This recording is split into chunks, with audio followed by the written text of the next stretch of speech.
Renunciation.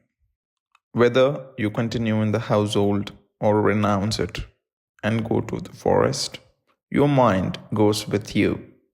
The ego is the source of all thought. It creates the body and the world and makes you think you are a grihastha or a householder. If you renounce the world, it will only substitute the thought sannyasi for grihastha and the environments of the forest for those of the household. But the mental obstacles will still be there. They even increase in new surroundings. There is no help in a change of environment. The obstacle is the mind.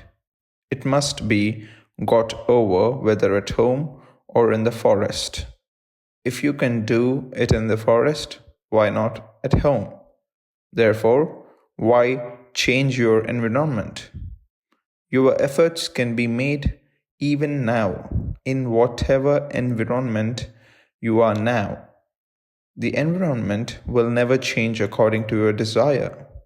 If objects have an independent existence, that is, if they exist anywhere apart from you, then it may be possible for you to go away from them. But they do not exist apart from you. They owe their existence to you, your thoughts. So, where can you go to escape them? Where can you go, fleeing from the world or objects? They are like the shadow of man, which the man cannot flee from. There is a funny story of a man who wanted to bury his shadow. He dug a deep pit, and seeing his shadow at the bottom, was glad he could bury it so deep. He went on filling the pit, and when he had completely filled it up, he was surprised and disappointed to find the shadow on the top.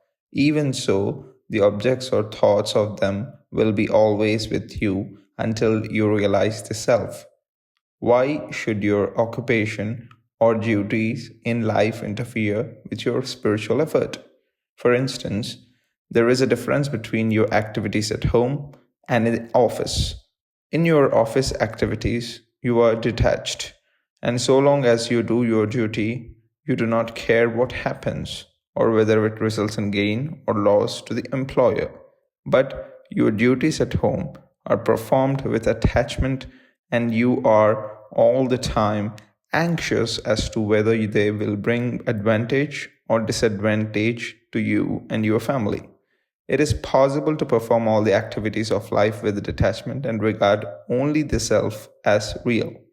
It is wrong to suppose that if one is fixed in the self, one's duty in life will not be performed properly. It is like an actor.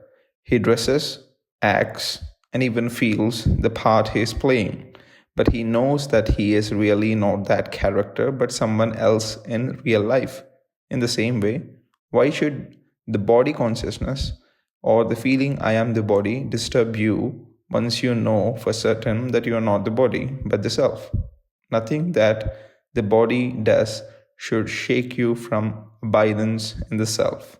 Such abidance will never interfere with the proper and effective discharge of whatever duties the body has, any more than the actor's being aware of his real status in life interferes with his acting a part on the stage.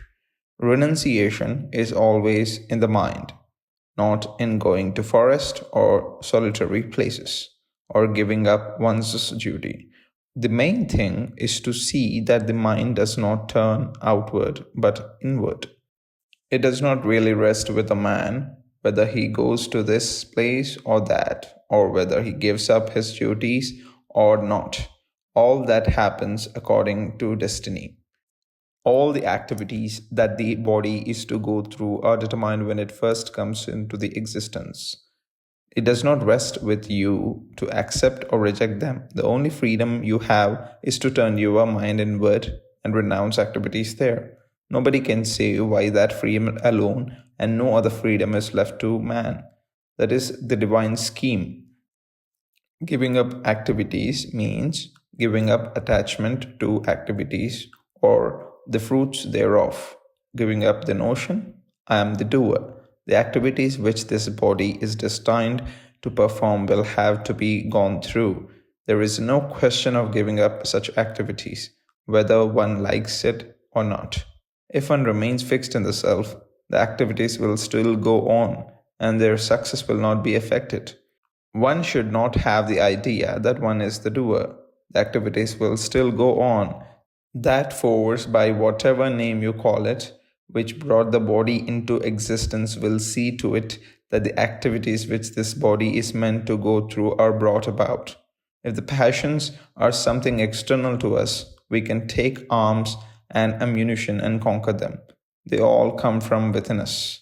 If by looking into the source whence they come, we prevent their coming up, and we shall conquer them. It is the world and the objects in it that arouse our passions. But the world and these objects are only created by our mind.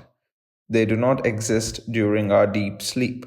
The fact is that any amount of action can be performed, and performed quite well by the jnani without his identifying himself with it in any way or ever imagining that he is the doer. Some power acts through his body and uses his body to get the work done.